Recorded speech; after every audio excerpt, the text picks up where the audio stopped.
पुढारी न्यूजच्या बातम्यांची कोल्हापूरच्या जिल्हाधिकाऱ्यांनी दखल घेतलेली आहे। जादूटोणा विरोधी कायद्याची प्रभावी अंमलबजावणी करण्याच्या सूचना त्यांनी दिल्यात। तक्रार देण्यासाठी 112 क्रमांकावर संपर्क साधण्याचंही आवाहन केलं। मागील अनेक दिवसांपासून पुढारी न्यूजनं सातत्यानं जिल्ह्यातील भानामती, करणी यासारख्या घटनांबाबत आवाज उठवत संबंधितांवर कडक कारवाईबाबत मागणी केलेली होती। याचीच दखल घेत 1 महिन्याच्या विशेष जनजागृती मोहिमेसह थेट कारवाई करण्याचे जिल्हाधिकारी अमोल येडगे यांनी निर्देश दिलेत।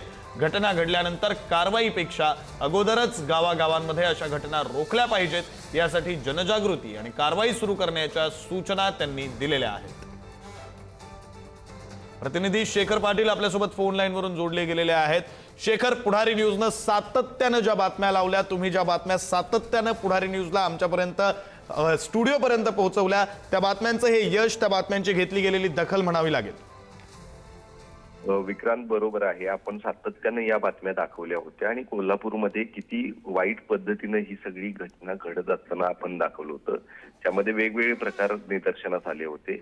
अगदीच वेगवेगळे प्रकार, प्रत्येक घटनांपेक्षा दुसरी घटना वेगवेगळी असायची आणि हे जे फोफावलेलं कोल्हापूर जिल्ह्यामध्ये सगळ्या अघोरी कृत्यांचं जाळं होतं ते आपण वारंवार दाखवलं होतं आणि त्याचीच दखल जी आहे ती आता जिल्हाधिकारी अमोल येडगे यांनी घेतलेली आहे।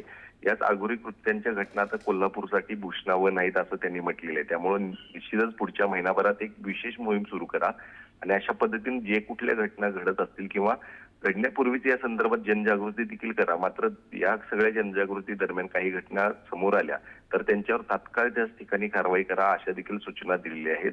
काल एक विशेष बैठक या संदर्भात जिल्हाधिकारी कार्यालयामध्ये त्यांनी घेतली होती आणि सर्वच विभागांना या संदर्भातल्या सूचना दिलेल्या आहेत। त्यामुळे निश्चितच आहे, पुरोगामी जिल्हा म्हणून कोल्हापूर जिल्ह्याची ओळख होती, मात्र त्याच जिल्ह्यामध्ये अशा पद्धतीनं जादूटोणा कृत्याविरोधात जी आहे ती कडक मोहीम होत नव्हती। आता त्यांच्या आदेशानं कोल्हापूर जिल्ह्यात किती प्रभावीपणे हे सगळं काम जे आहे ते होणार आणि किती कारवाई या सगळ्या दरम्यान होणार हे पाहणं गरजेचं असणार आहे। विक्रांत, बरं, धन्यवाद शेखर दिलेल्या या सगळ्या सविस्तर माहितीसाठी।